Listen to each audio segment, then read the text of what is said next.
channel. Today we are going to draw Dog Man. Here's an example. First step. You need to draw. First step is you do like this.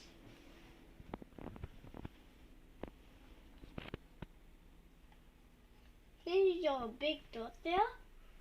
Then you do this, which is the eyes. Then you do this for Dog Man's hat. Then you do this for his t-shirt.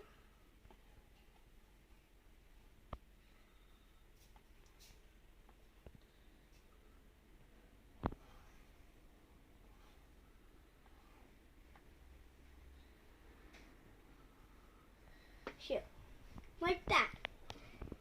If you're done, we'll restart. So.